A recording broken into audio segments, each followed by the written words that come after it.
আমার প্রিয় বাচ্চারা, ইতিহাস দেশের হোক বা বিদেশের, সেটাই সম্পত্তি হয় যার গোড়ায় আমাদের অস্তিত্ব লুকিয়ে আছে, আমাদের আজ লুকিয়ে আছে। তার সম্মান আমাদের ততটাই করা উচিত যতটা সম্মান আমরা আমাদের ইচ্ছের প্রতি করি। যদি এরকম না হয় তাহলে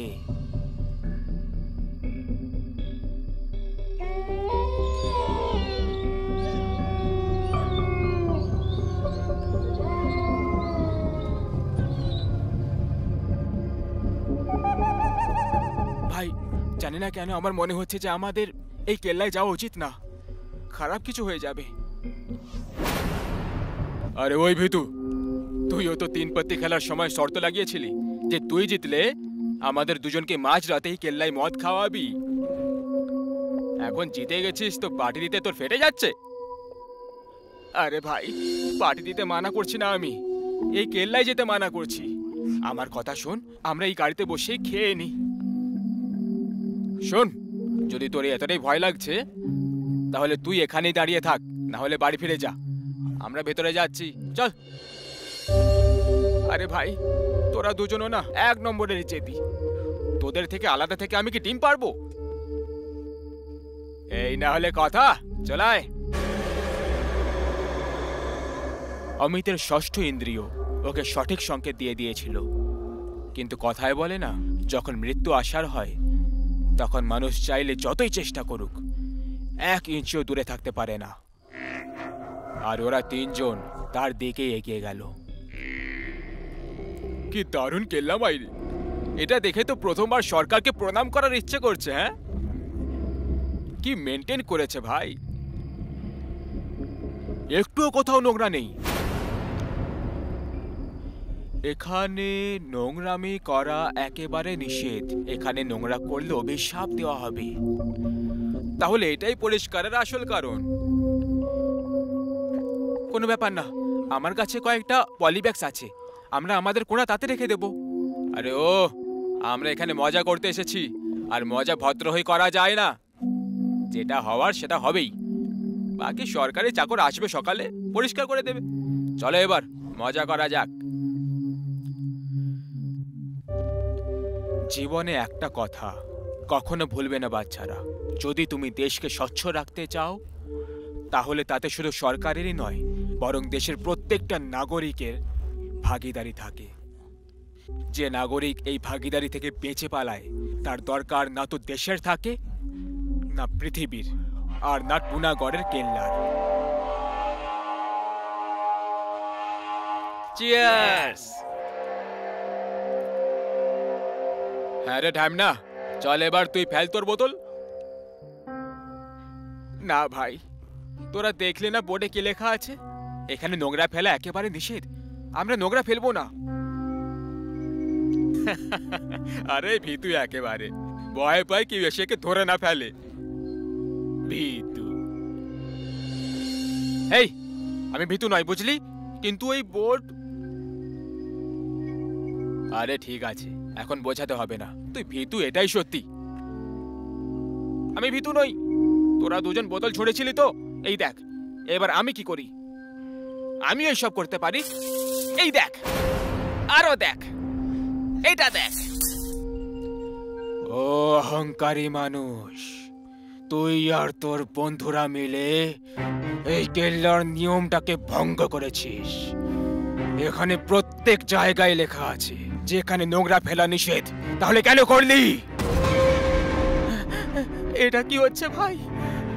আর এই মূর্তি কথা কি করে বলছে? আর এটা চলছে কি করে? আরে আমি তো কিছুই বুঝতে পারছি না। কিন্তু আমি সব কিছু বুঝতে পেরে গেছি। টুনাগড়ের কেল্লায় নোংরা ফেলার জন্য তোমাদের সবাইকে মৃত্যুর শাস্তি শোনানো হচ্ছে।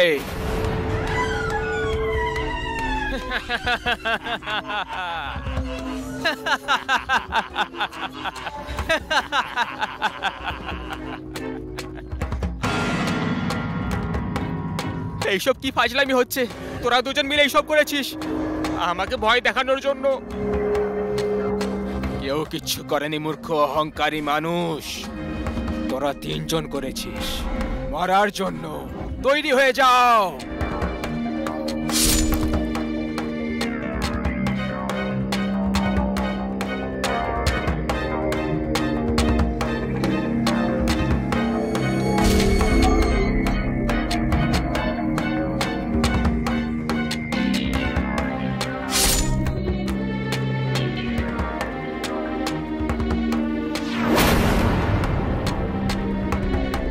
না না, আমাকে মৃত্যুর দণ্ড দিও না।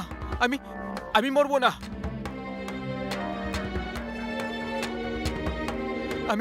আমি পরিষ্কার করে দিয়েছি, সব পরিষ্কার করে দিয়েছি। না, এটা হতে পারে না।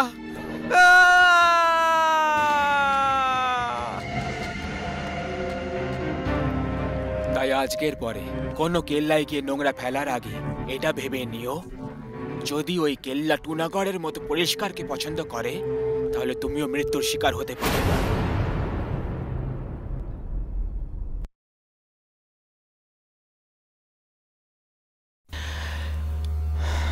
ডাক্তারকে ভগবানও বলা হয়। এটা একটা বিশ্বাসের সম্পর্ক হয়। কিন্তু কি হতো যদি জীবন দান যে করে সেই মৃত্যুর শয়তান হয়ে যায়? যেটাকে অমৃত ভাবা হয় সেটাই বিষ বের হয়। ডাক্তার অংশুমান খুবই যোগ্য ছিল। কতজন লোক হবে যারা তাদের রোগের চিকিৎসা হওয়ার পর তাকে আশীর্বাদ দিয়ে গেছে, কিন্তু সেই রাত তার মাথায় শয়তান এসে বসে গেছিল। দাঁড়াও সিস্টার, এটা কি করছো? নাথিং ডক্টর, পেন কিলার দিচ্ছিলাম। সকাল অবধি এর জ্ঞান ফিরে যাবে আর পুলিশও এসে যাবে। তারপর সবাই জানতে পেরে যাবে যে কোন শয়তান এর সাথে এসব করেছে। নো নো, তুমি জেনারেল ওয়ার্ডে যাও, আমি একে সামলে নেব। ওকে ডক্টর। হ্যাঁ বিবেক, বল। দাদা, তুমি কাজ করে দিয়েছো? না, এখনো না। তাহলে কবে করবে দাদা? যদি ওর জ্ঞান ফিরে যায় আর ও পুলিশকে সব বলে দেয় না, তাহলে দাদা প্লিজ আমাকে বাঁচাও দাদা। শুধু 5 ঘন্টা আগের কথা। বিছানায় জীবন আর মৃত্যুর সঙ্গে লড়ছে সোমা। বিবেককে আস্তে গাড়ি চালানোর জন্য জিদ করছিল, কিন্তু বিবেক গাড়ির স্পিড বাড়িয়েই চলেছিল। বারবার বিয়ার খাওয়ার জিদ করছিল। আরে বিয়ার খেলে কিছু হয় না, আরে it's just like a cold drink. দেখো আমি এখন অবধি 3টে খেয়ে ফেলেছি, কিছুই হয়নি তো। হয়েছে কিছু বলো? বিবেক, আমি বাচ্চা নই। দরকারের থেকে বেশি খেলে বিয়ারেও নেশা হয়ে যায়। তুমি শুধু গাড়ি আস্তে চালাও প্লিজ, আমার ভয় করছে। আরে তুমি কি এটা শোনোনি নাকি? ভয়ের পরে জিত আছে। আর এমনিতেও আজ একটু আলাদা করার ইচ্ছে হচ্ছে। নিজের ইচ্ছেটাকে নিজের কাছেই রাখো আর আমাকে বাড়ি পৌঁছে দাও। এই ভারী বৃষ্টিতে এত ভালো সুযোগ আমি ছাড়তে পারবো না সোমা। আজ তোমাকে আমার খিদে মেটাতেই হবে। বিবেক, কি করছো তুমি? বিবেক, হাত ছাড়ো আমার। তোমার নেশা হয়ে গেছে বিবেক, ছাড়ো। আজ আমি তোমাকে বাড়ি পৌঁছানোর জন্য সঙ্গে আনিনি। আজ আমি তোমার থেকে তোমার জন্য খরচ করা একটা টাকার লাভ ওঠানোর জন্য এনেছি। আজকে আমি তোর থেকে নিজের তেষ্টা মেটাবো। বিবেক, কি যাতা বলছো?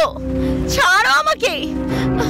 ছাড়ো, ওদের মতো বিহেভ করো না। লিভ মি, ছাড়ো আমাকে। আমি জানোয়ার, জানোয়ার আমি। হ্যাঁ, তুমি জানোয়ার। তাছাড়া একটা কথা বলি, তোমার থেকে ভালো তো কুকুররা হয়। তোমাদের মতো ঠকবাজের থেকে অনেক গুণে বেশি নিষ্ঠাবান হয়। ছাড়ো আমায় বিবেক, আমি বললাম না ছাড়ো আমায়। সোমা, তোকে তো থাপ্পড় লাগা মাত্র বিবেককে ছটকা লেগে যায়। ও সোমার হাত ছেড়ে দেয়। সোমা বৃষ্টিতে গাড়ি থেকে নেমে কাঁদতে কাঁদতে যেতে লাগলো। গাড়ির ভেতরে বসে বিবেকের রাগ ক্রমাগত বেড়েই যাচ্ছিল। ওর মাথায় জানোয়ার আর কুকুরের কথাটা ঘুরঘুর করে। নিজের সঙ্গে কথা বলতে বলতে বিবেক অ্যাক্সিলারেটরে পা রেখে দেয় আর এক ঝটকায় গাড়িটাকে গিয়ার ফেলে সোমার দিকে এগিয়ে নিয়ে যায়। সোমা নিজের কাছে গাড়িটাকে আসতে দেখে ও ঘুরে তাকায়। গাড়ি ওকে ধাক্কা মেরে হাওয়ায় ছড়ে ফেলে দেয়। সোমা নিচে পড়ে যায়। বিবেক গাড়ি থামিয়ে দেয় আর সড়কে সোমাকে কষ্ট পেতে দেখতে শুরু করে। বিবেক রাগের চোটে এসে ওর উপর গাড়ি চড়িয়ে দেয় আর গাড়ি চড়ানোর পর নিজেকে পুলিশের থেকে বাঁচানোর জন্য নিজের বড় দাদার হাসপাতালে নিয়ে আসে। কিন্তু ওখানে এসে যখনই ও জানতে পারলো যে সোমা বেঁচে যাবে, ব্যাস তখনই নিজের দাদাকে অ্যাক্সিডেন্টের সব সত্যি বলে দেয় আর তার উপর চাপের সৃষ্টি করলো যাতে সে সোমাকে মেরে ফেলে। দাদা দাদা প্লিজ তোমাকে আমাকে মা বাবার দিব্যি দাদা প্লিজ মেরে দাও ওকে, না হলে পুলিশ আমাকে ছাড়বে না দাদা। মেরে দিচ্ছি, কিন্তু প্রমিস কর যে আজকের পর এরকম কাজ তুই কোনো মেয়ের সাথে করবি না। প্রমিস দাদা, কর প্রমিস, কখনো এরকম করব না। ভাইয়ের জন্য তুমি আমাকে মেরে দিচ্ছ, অথচ ভুলটা তোমার ভাই করেছে। ও আমার ভাই হয়। অংশুমান একটু ঘাবড়ে যায়, কিন্তু তারপর সাহস জুটিয়ে সোমাকে ইঞ্জেকশন লাগিয়ে দেয়। আর ইঞ্জেকশনের প্রভাবে সোমার নিঃশ্বাস থামতে লেগে যায়, আর ওর চোখ থেকে জল বেরোতে লাগে, আর ও মরে যায়। লাইফ সেভিং মেশিনের গ্রাফ ফ্ল্যাট হয়ে যায়। অংশুমান সোমার শিরা চেক করতে লাগলো আর ফোন বার করে তক্ষুনি বিবেককে ফোন করতে লাগে। হ্যাঁ দাদা বলো। আমি ওকে মেরে দিয়েছি, তুই তুই তাড়াতাড়ি এখানে চলে আয়। থ্যাংক ইউ দাদা, থ্যাংক ইউ সো মাচ। তুমি না থাকলে এই বদমাশ মেয়েটা আমাকে ফাঁসিয়েই দিয়েছিল।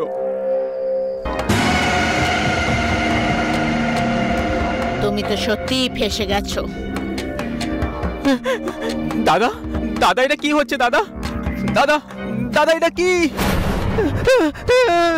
মৃত্যুর শাস্তি দেওয়া তোমাদের দুজন ভাইদেরকে এবার আমি মৃত্যুর ঘাটে পৌঁছে দেব। যখনই সময় ইশারা করলো, ওই রুমে রাখা ইনজেকশন, সিজার আর নাইফ হাওয়ায় নিজের থেকে উড়তে শুরু করলো, আর দ্রুত গতিতে গিয়ে ওই দুজন ভাইয়ের শরীরে গাঁথা হয়ে গেল, আর দুজন ওখানেই মরে যায়। ওয়ার্ডের দেওয়ালে শুধু রক্ত আর রক্ত ছড়িয়ে যায়। দুজনের মৃতদেহ দেওয়ালে ঝুলে রয়ে যায়, আর সোমার শরীর আবার বেডে গিয়ে পড়ে যায়। একটা ভাই নিজের ভাইয়ের ভালোবাসার জন্য ওর ভুলের ওপর পর্দা রাখতে গিয়ে নিজের পেশার সঙ্গে ভুল করলো, আর অসহায়কে মৃত্যুর শয্যায় পাঠিয়ে দিল। কিন্তু কথায় বলে না, ঈশ্বরের ঘরে দেরি আছে কিন্তু অন্ধকার নেই। সে ওই মেয়েটার হাতেই ওদেরকে মেরে ন্যায় করে দিল। খারাপের অন্ত চিরকাল খারাপই হয়।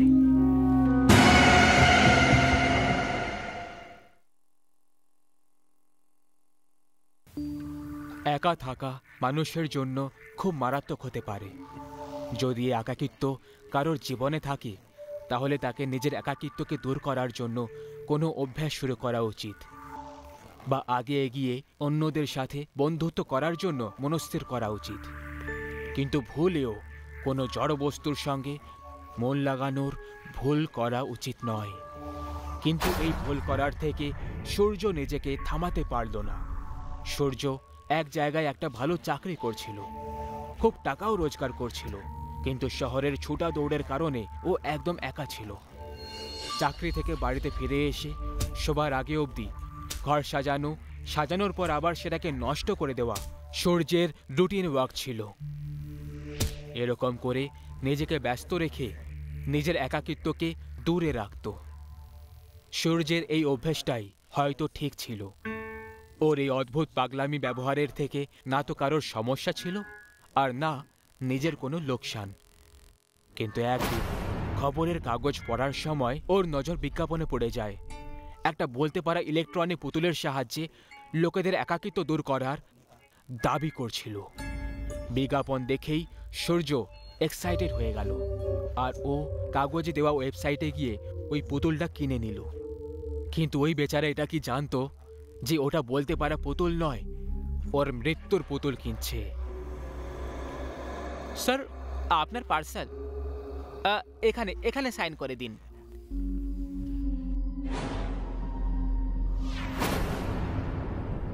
হাই, আমার নাম পুতুল। কিন্তু যদি তোমায় আমার এই নামটা পছন্দ না হয়, তাহলে তুমি নিজের পছন্দ মতো যে কোনো একটা নাম রেখে দিতে পারো। তুমি কি আমার নাম বদলাতে চাও? তুমি কি আমার নাম বদলাতে চাও? না, তোমার নাম আমার পছন্দ হয়েছে পুতুল। ধন্যবাদ। এবার এই লতায় এটাও বলে দাও যে তোমাকে আমি কি নাম ধরে ডাকবো।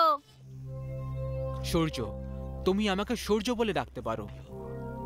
হ্যালো সূর্য, কেমন আছো তুমি? আমি ভালো আছি পুতুল, তুমি কেমন আছো?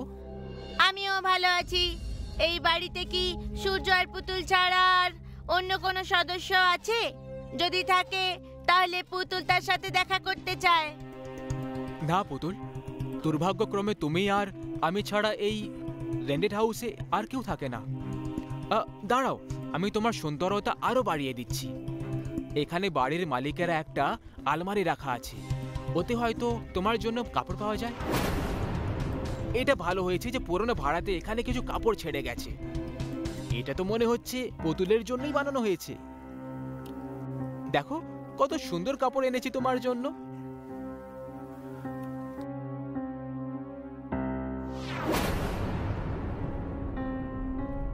তুমি খুব সুন্দর দেখাচ্ছ।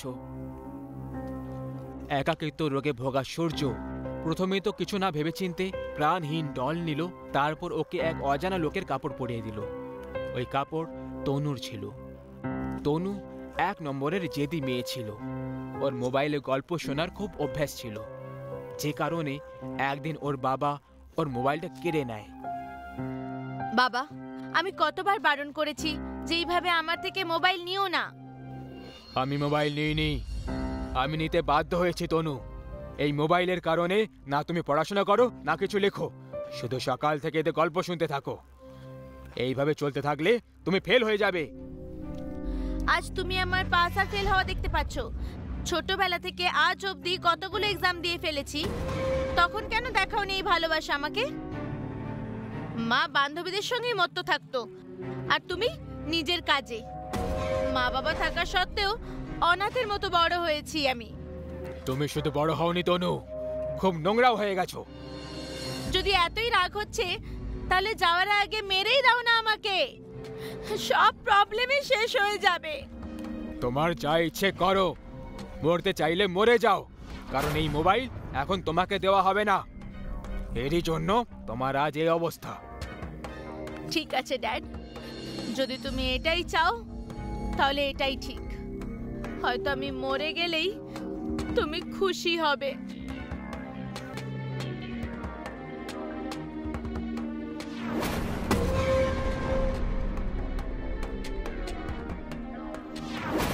তনুর মরে যাওয়ার পর ওর বাবার খারাপ অবস্থা হয়ে গেল।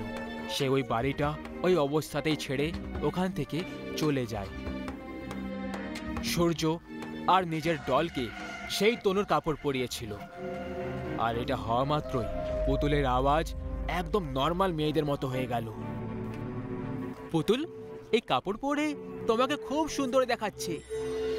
যদি আমাকে সুন্দর দেখতে লাগে তাহলে তোমাকেও হ্যান্ডসাম দেখতে লাগছে।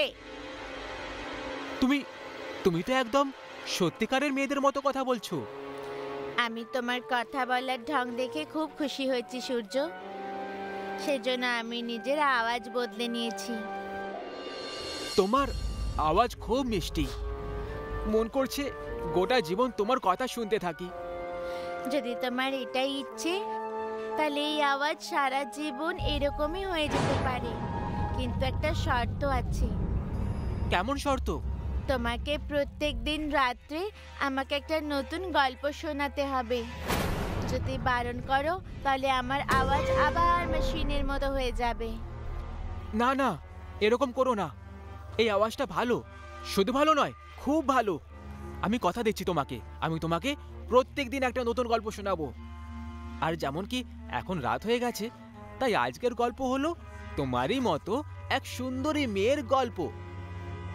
সূর্য পুতুলকে প্রত্যেকদিন রাতে গল্প শোনানোর কথা তো দিয়ে দিল, কিন্তু ও এটা জানতো না এই কথা দিয়ে ও নিজের জীবনের সব থেকে বড় ভুল করেছে।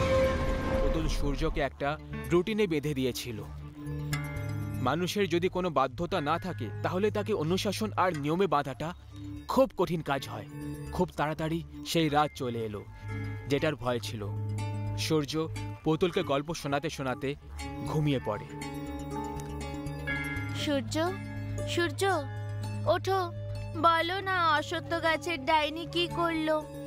তারপর সে ঘুমিয়ে পড়ল। তুমিও আমার বাবার মতো, তারও নিজের মেয়ের প্রতি কোনো ফিলিংস ছিল না, আর তোমারও নেই। সূর্য ওঠো, গল্প মাঝপথে ছেড়ে দেওয়াটা আমার মোটেই পছন্দ নয়। ওঠো। ঘুমোতে দাও না পুতুল, আজ অফিসে অনেক কাজ ছিল। আমি এই গল্পটাই তোমাকে কাল শুনিয়ে দেব। এখন প্লিজ ঘুমোতে দাও, আর তুমিও বিশ্রাম করো। না, করতে পারবো না আমি বিশ্রাম। এত বছর ধরে আমি বিশ্রামই তো করছিলাম। পুতুল, এটা তুমি কি করছো? আমার চুল ছেড়ে দাও। ব্যাস, অনেক হয়েছে ড্রামা। আমি কোনো পুতুল টুতুল নয়, আমার নাম তনু। আমার জামা কাপড় তুমি এই পুতুলকে পরিয়ে আমাকে এই নতুন রূপ দিয়েছো। এবার চুপচাপ আমাকে গল্প শোনাও, না হলে আগে শুধু আমি মরেছিলাম, এবার আমি সবাইকে মেরে ফেলবো। না না, আমাকে মেরো না, আমি শোনাচ্ছি গল্প। সেই রাজা জঙ্গলে গেল, তখন ওখানে সে একটা শুকনো পুকুর দেখলো। ওই পুকুরের মধ্যিখানে একটা শুকনো কুয়ো ছিল। কুয়োর চারিদিকে কালো রঙের প্রাণীরা নিজের বাসা বানিয়েছিল। রাজা আস্তে আস্তে ওই কুয়োর কাছে গেল। সূর্য গল্প শোনাতে শোনাতে থেমে যায়। তনু, আমাকে বাথরুমে যেতে হবে। বললাম না তোমাকে, যতক্ষণ না গল্পটা শেষ হয়ে যাচ্ছে তুমি কিছু করবে না। শোনাও। না, আমাকে যেতেই হবে।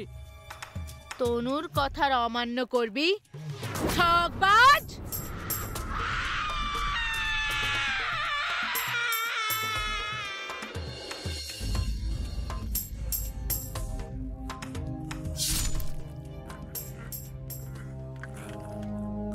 মৃত্যু জীবনের এমন একটা বাঁক, যেটা যখন ইচ্ছে সামনে এসে দাঁড়িয়ে যায়।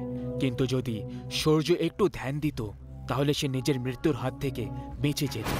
একাকিত্ব দূর করার জন্য কৃত্রিম জিনিসের ব্যবহার আমাদের কখনো করা উচিত নয়।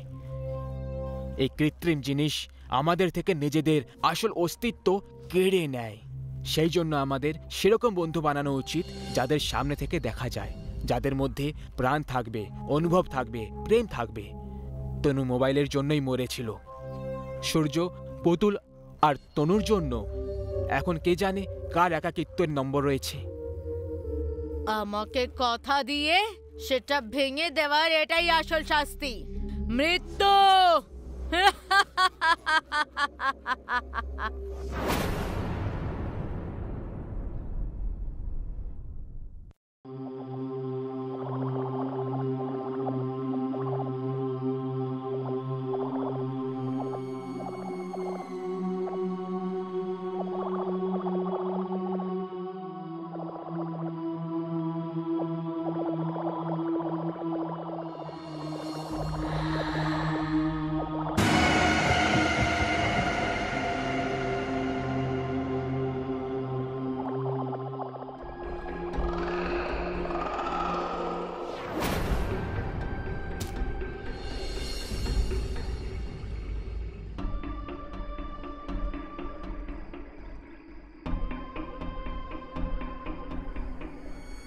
আজকাল আমি অনেকক্ষণ ধরে ঘুমোচ্ছি।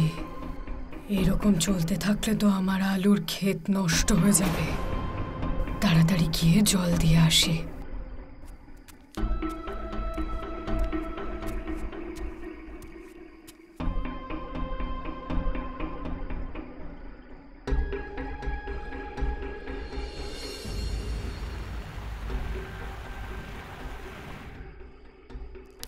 ওরে বাবা রে, আমার কোমর। কেউ ঠিকই বলেছে, চাষ করা খুব সহজ কাজ নয়। সব আলুর গাছে ভালো করে জল দিয়ে দিয়েছি। এইবার তো অপেক্ষা শুধু ভালো ভালো আলু ফলনের। তারপর আমি সবাইকে এই আলু খাইয়ে নিজের বশে করে ওদের মাধ্যমে পৃথিবীর সবথেকে সুন্দরী স্ত্রী হয়ে উঠব।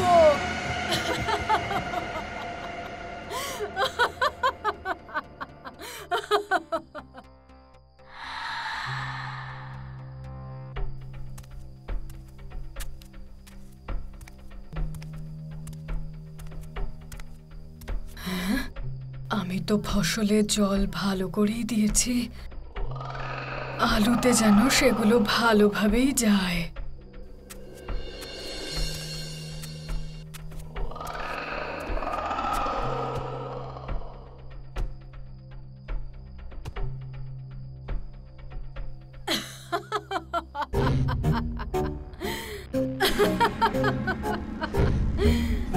আরে বাহ, আলুগুলো তো দারুণ ফলেছে, একদম সোনার মতো চকচক করছে। এইবার হব আমার উদ্দেশ্যে সফল।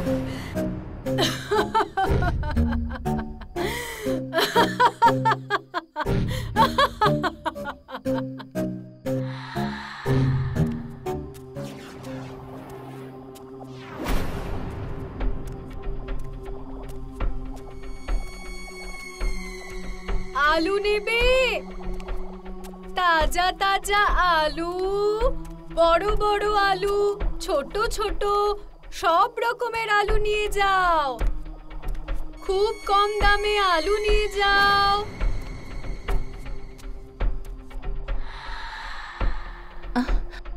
এত রাতে আবার কে আলু বিক্রি করছে? আলু নিয়ে যাও, আলু। জঙ্গলে পাবে পুরনো ভাল্লুক, আর আমার কাছে পাবে তাজা আলু। আরে দিদি, তুমি এত রাতে আলু বিক্রি করছো? কি করব বৌদি, আমাদের ডাইনিদের মানে আমি বলছি আমাদের মতো গরিব যারা, তাদের তো রাতেই সময় হয়, তাই না? ও আচ্ছা, কত টাকা কিলো? 50 টাকায় 4 কিলো। কিন্তু আমার কাছে তো 50 টাকা নেই।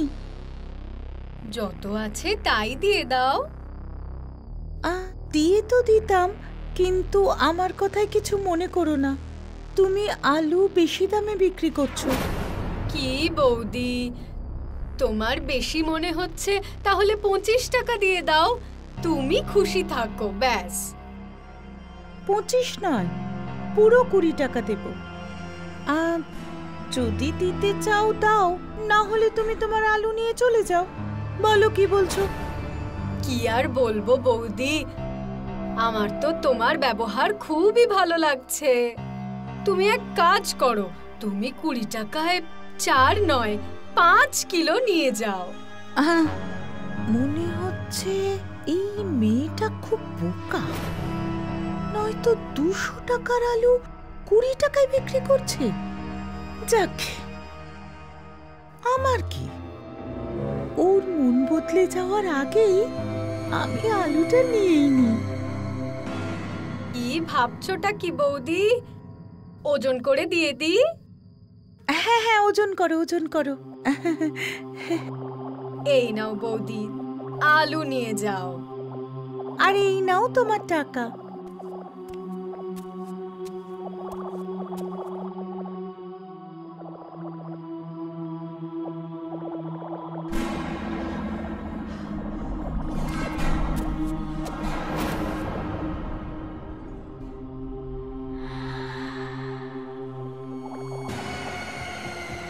মোহন আজ আলুর তরকারি বানাতে বলেছে, তাড়াতাড়ি রান্না করে জামা কাপড়টা ধুয়ে নেব। হে ভগবান, বাড়িতে তো একটাই আলু আছে, এই একটা আলু দিয়ে কি করে রান্না করব? বাজার যেতে আসতে অনেক সময় লাগবে। আজ তো ও খুব রাগ করবে আমার ওপর। কি করব, কি করি? শালুকে জিজ্ঞেস করি, যদি ওর কাছে আলু থাকে তাহলে কাজ হয়ে যাবে। শালু, শালু, একবার শোনো তো। শালু, শালু, শালু। দরজা তো খোলা, তাহলে বাইরে আসছে না কেন? মনে হচ্ছে বাথরুমে আছে। আরেকবার ডাকি, শালু। ভেতরে গিয়ে দেখি বড়। আরে শালু, আমি কতক্ষণ ধরে ডাকছি, কিন্তু তুমি এত মন দিয়ে টিভি দেখছো যে আমার ডাকে সাড়াই দিলে না। সরি মালা, আমি শুনতে পাইনি গো। কি চাই তোমার? আরে মোহন আজকে আলুর তরকারি রান্না করতে বলেছিল। বাড়িতে আলু শেষ হয়ে গেছে। তোমার কাছে আলু আছে? শালুর কাছে সবসময় আলু থাকে। আমি একটু বেশি করেই আলুর তরকারি বানিয়েছিলাম। তুমি ওটাই নিয়ে যাও, তোমার সময়ও নষ্ট হবে না। আরে এটা তো খুব ভালো ব্যাপার। থ্যাংক ইউ শালু। শালুর আলুর জন্য নো থ্যাঙ্কস। তবে তরকারিটা নিয়ে যাওয়ার আগে একবার খেয়ে বলো কেমন হয়েছে। শালু, তরকারি তো খাবো, তবে একটা কথা বলো, তোমার চোখে কি হলো? কিচ্ছু নয়, আসলে জয় বাংলা হয়েছে। জয় বাংলা? জয় বাংলা এভাবে হয় নাকি? কেন? তোমার কখনো জয় বাংলা হয়েছে যে জানবে? না গো, আমার তো হয়নি, কিন্তু না হয়ে থাকলে চলো শালুর আলু টেস্ট করো আর বাড়ি গিয়ে তোমার স্বামীর সেবা করো। আচ্ছা আচ্ছা, টেস্ট করছি, এত চেঁচাস না।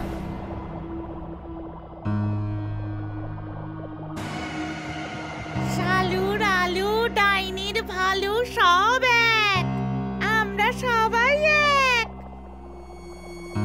মালা, খুব জোরে খিদে পেয়েছে, তাড়াতাড়ি একটু কিছু খেতে দাও আমাকে। আমি তো তোমাকে একটু আগেই রান্না করতে বললাম, রান্না করেছো? তোমার জন্য তো আমি চাঁদ তারা নিয়ে আসবো মোহন। আলুর তরকারি রান্না করা এমন কি ব্যাপার? এই নাও, এই নাও আলুর তরকারি। আরে আরে, রুটিও তো নিয়ে এসো, না হলে শুধু শুধু এটা কিভাবে খাবো? আজ তোমার প্রতিবেশী শালু এমন আলুর তরকারি বানিয়েছে যে এক চামচ খেলে আর কিচ্ছু খেতে হবে না। ওসব তো ঠিক আছে, কিন্তু তোমার এই চোখে কি হয়েছে? আমার চোখে জয় বাংলা হয়েছে। এরপর তুমি বলবে জয় বাংলা তো এরকম হয় না।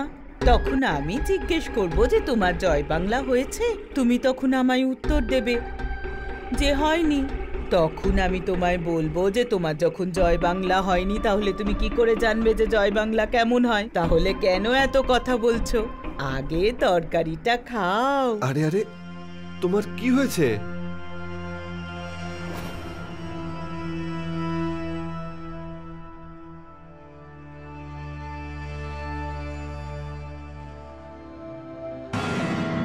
কি গো, তোমারও তো জয় বাংলা হলো তাই না? তাহলে বলো, শালু ডালু ডাইনির ভালু সবাই এক, আমরা সবাই এক।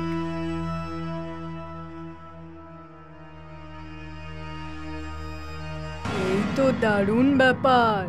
ধীরে ধীরে সবাই আমার বশে হয়ে যাবে। তাড়াতাড়ি যে কটা আলু বেঁচে আছে সেগুলোও বিক্রি করে ফেলি।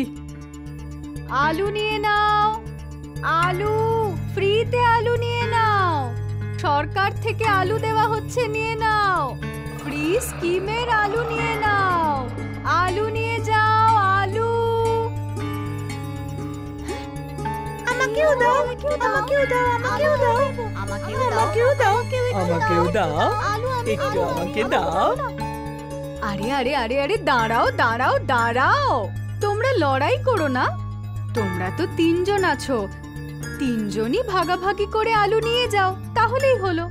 সরকার থেকে দেওয়া জিনিসের ওপর তো সবারই অধিকার, তাই না? হ্যাঁ হ্যাঁ, ঠিকই বলেছো তুমি। ওরা আলু খেলেই আমার কাজ শুরু।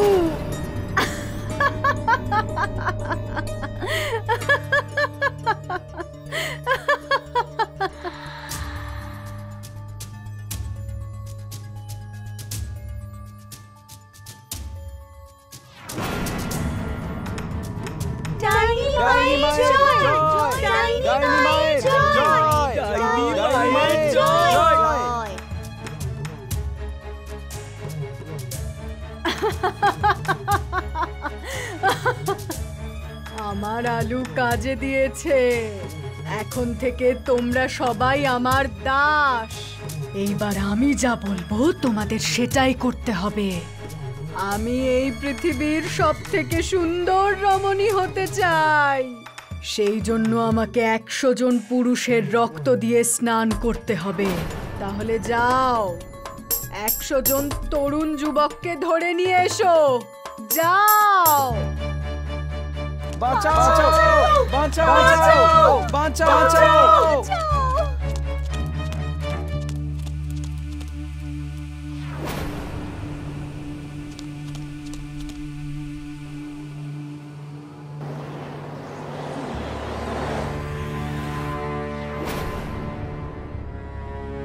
দাঁড়া মূর্খ বাবা, তোর এত বড় সাহস, তুই আমার লোকেদের আটকাচ্ছিস। এর শাস্তি পাবি তুই। শাস্তি পাওয়ার জন্য তৈরি হয়ে যা।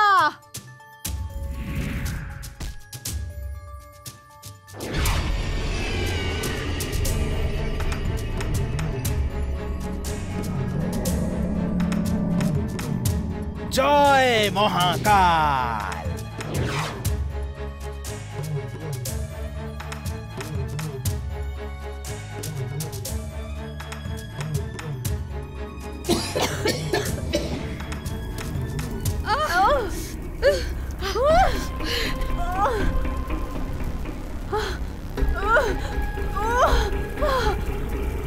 কি করলি তুই বাবা?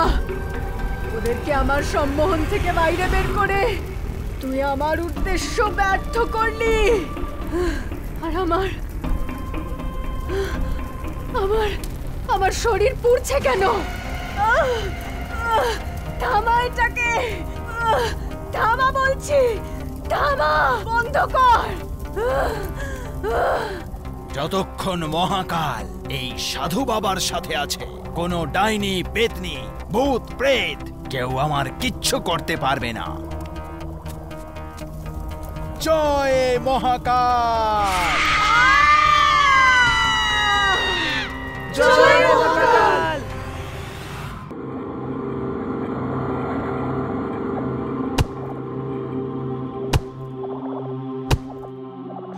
আজকে মাত্র এই কটাই কাঠ পেলাম, কালকে এই কয়েকটা কাঠ দিয়েই চালাতে হবে। আজ তো জঙ্গলটা একেবারে নিস্তব্ধ লাগছে। হে আমার ভোলে বাবা, রক্ষা করো। বাড়িতে গিয়ে আমি স্নান করেই আপনাকে প্রসাদ দেব, তারপর কিছু খাবো। হরে কৃষ্ণ কৃষ্ণ কৃষ্ণ হরে হরে, হরে কৃষ্ণ কৃষ্ণ।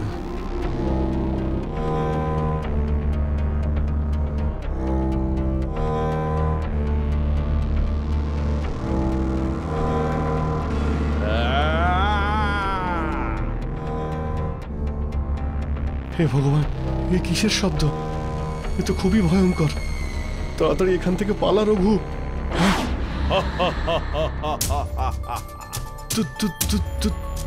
তুমি কে? কে তুমি? আমি হলাম ভূত। ভূত? ভূত ভাই দেখো, আমি কিছুই করিনি। জঙ্গল থেকে শুধু কাঠ কেটেছি। তুমি যদি চাও তো সব কাঠ রেখে দাও, কিন্তু আমাকে যেতে দাও। আমি জানি এটা যে তুমি কিচ্ছু করনি, কিন্তু কি করব, সবই আমার এই পেটের দোষ। আমায় আমার খিদে মেটানোর জন্য তোমাকে খেতেই হবে।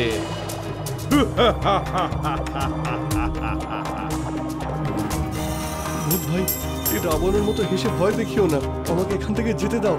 দেখো, বাড়িতে আমার স্ত্রী আমার জন্য অপেক্ষা করছে। আরে পাগল আছিস নাকি তুই? স্ত্রী বাড়িতে বরের আসার জন্য অপেক্ষা করে না। তো কার জন্য করে?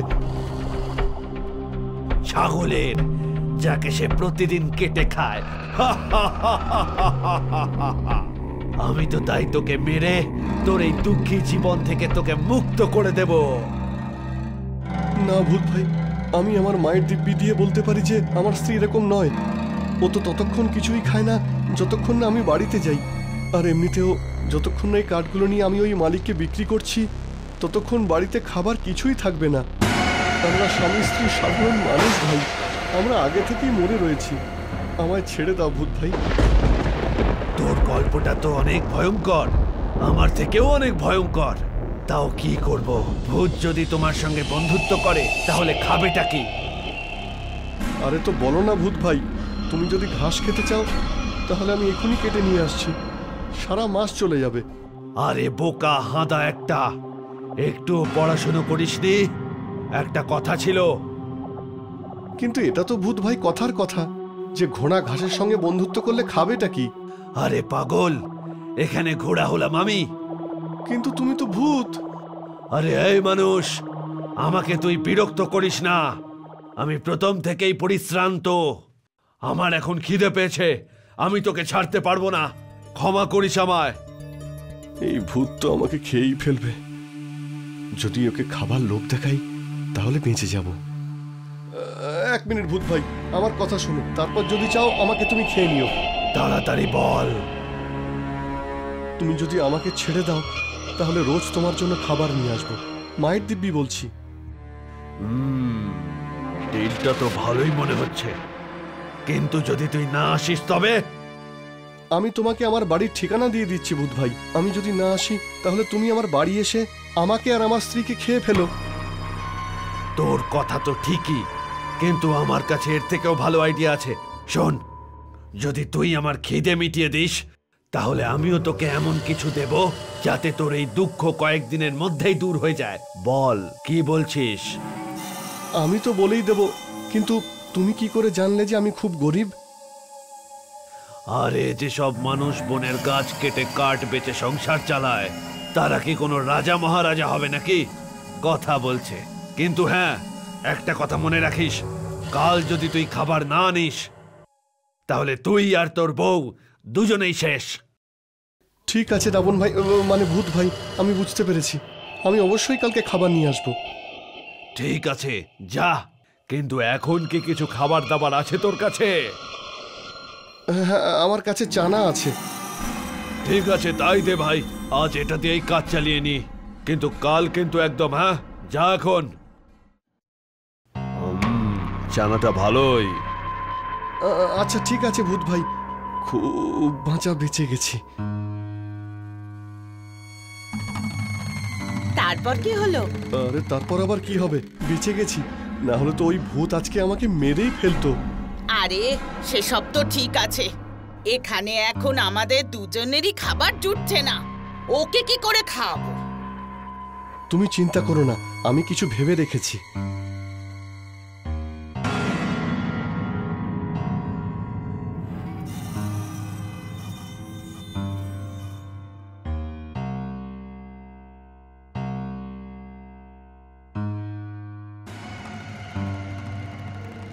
অনেকদিন ধরেই তোমরা খুব জ্বালাতন করছিলে আমাদের সব খাবারও খেয়ে নিতে। এবার দেখো তোমরা কেমন শাস্তি দিই আমি তোমাদের। আরে এখানে কার সাথে কথা বলছো? ভূত ভাইয়ের খাবারের সঙ্গে। আমি ঠিক জানতাম তুমি খুব বুদ্ধিমান, তাই তো তোমাকে বিয়ে করেছি আমি। আমি খুব ভালো করেই জানি তুমি আমার রক্ত খাওয়ার আগে আমাকে বাটার লাগাচ্ছ, কিন্তু ঠিক আছে, আমার স্ত্রী বলে কথা, এক্ষুনি আসছি ভূত ভাইকে এটা খাইয়ে, তারপর আমি তোমার ব্যবস্থা করছি।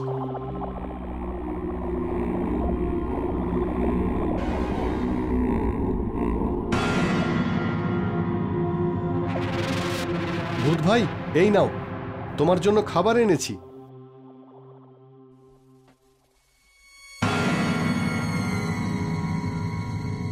ভূত ভাই, আমি কি যাব? আমি তোর এই দায়িত্ব বোধে খুব খুশি হয়েছি। এই নে তোর পুরস্কার।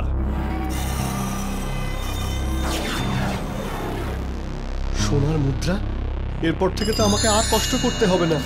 ধন্যবাদ ভূত ভাই, আমি কালকে খাবার নিয়ে আবার আসবো। হ্যাঁ, কালকে আমি আবার আসবো। কালকে আবার আসবো।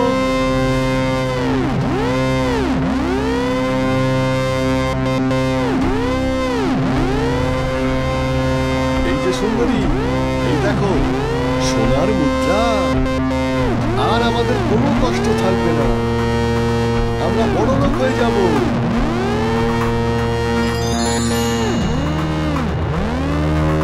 কিন্তু কে দিল? আরে কে দেবেটাকে? ভূত ভাই দিয়েছে। আসল তো? আসল এটা, মা এসব? তুমি উনুন জ্বালাও, আমি সোনার দোকানেটা বিক্রি করে কিছু খাবার নিয়ে আসি। আচ্ছা শোনো, তুমি বাজার থেকে গঙ্গা জল কিনে এনো আর সব সময় তোমার কাছেই রেখো, যাতে কোনো অশুভ ছায়া তোমার চারপাশে না ঘোরে। ঠিক আছে।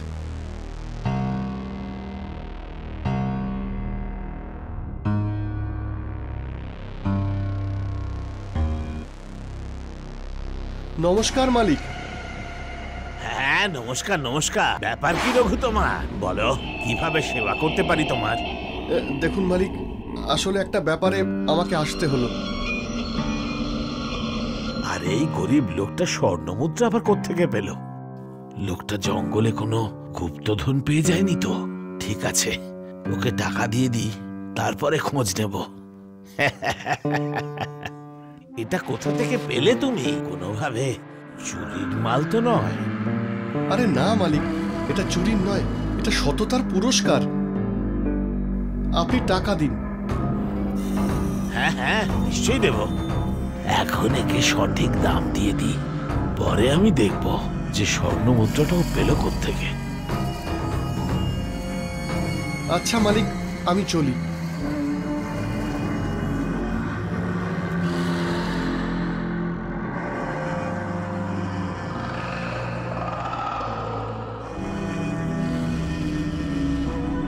কি গো, এই দেখো কি এনেছি আমি তোমার জন্য। সারা মাসের চাল ডাল মশলা আর মিষ্টি নিমকি। আর এই দেখো, তোমার শাড়ি ছিঁড়ে গিয়েছিল না? আর হ্যাঁ, গঙ্গা জলও আমি কিনে নিয়েছি, যেটা সব সময় নিজের কাছে রাখবো।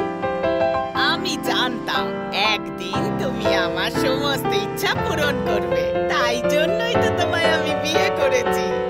আচ্ছা এবার কিছু রান্না করো, খুব খিদে পেয়েছে, কালকে সকালে কাজে বেরোতে হবে।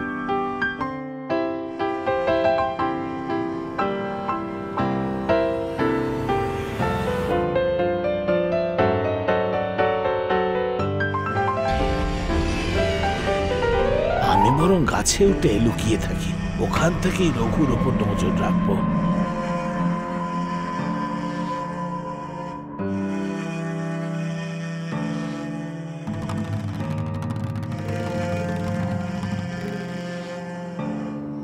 কি গো, আমি এগুলো ভূত ভাইকে খাইয়ে আসছি।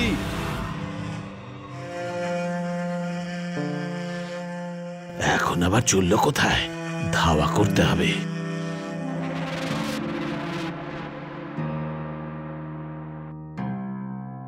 ভূত ভাই, এই নাও খাবার নিয়ে এসেছি, তাড়াতাড়ি এসো, তাজা খাবার।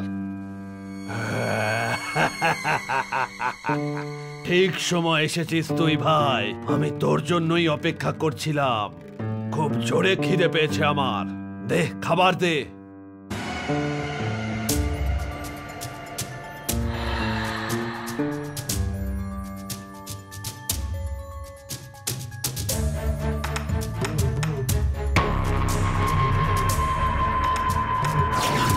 এই যে রঘু, আমি থাকতে তুমি পাবে সোনা, ওই সোনা হলো আমার, শুধু আমার। চলো এখন ওই মুদ্রা দিয়ে দাও আমায়, তাহলে আমি তোমায় প্রাণে মেরে ফেলবো। দিয়ে দাও আমায়। মালিক লোভের বশে আমার পিছু নিয়েছিল, যদি কালকে অন্য কেউ জানতে পারে তাহলে সেও আমার পিছু নেবে। আর কতদিন আমি ভূতের সঙ্গে এইসব করতে থাকবো? যদি কোনোদিন ভূতকে খাবার না দিতে পারি তাহলে ও তো আমাকেই খেয়ে ফেলবে। যাই হোক না কেন, এই সমস্যা থেকে বের হতে আমাকে কোনো না কোনো উপায় বের করতেই হবে। আরে হ্যাঁ, আমার কাছে তো গঙ্গা জল আছে, যা থেকে ভূত ভাই মুক্তি পেতে পারে। কি ভাবছো রঘু, তুমি ওই স্বর্ণ মুদ্রা আমায় দেবে নাকি প্রাণে মরবে? আরে মালিক, আপনি আমাকে মেরে ফেললে মাত্র একটা সোনার মুদ্রাই পাবেন। যদি আপনার অনেক মুদ্রার প্রয়োজন হয় তাহলে আপনি ভিতরে গিয়ে নিয়ে নিন। ভিতরে গিয়ে বলুন। ভেতরে গিয়ে আবার কি বলবো? বেশি কিছু না, আপনি শুধু গিয়ে বলবেন আমি হলাম ভোজন, আমাকে মুদ্রা দাও। আমি বললেই স্বর্ণ মুদ্রা পেয়ে যাব? হ্যাঁ হ্যাঁ, আপনি পেয়ে যাবেন। আর হ্যাঁ, এই জলটাও রেখে দিন। খুব শিগগিরই আমি অনেক সোনার মালিক হব, মনের ভেতরটা একেবারে আনন্দে ফুটছে। আমি তোমার ভোজন, আমায় স্বর্ণ মুদ্রা দাও। ভোজন রঘু পাঠিয়েছে নাকি? হ্যাঁ, রঘু আমার পাঠিয়েছে। এবার আমায় স্বর্ণ মুদ্রা দাও, না হলে আমি তোমাকে প্রাণে মেরে ফেলবো।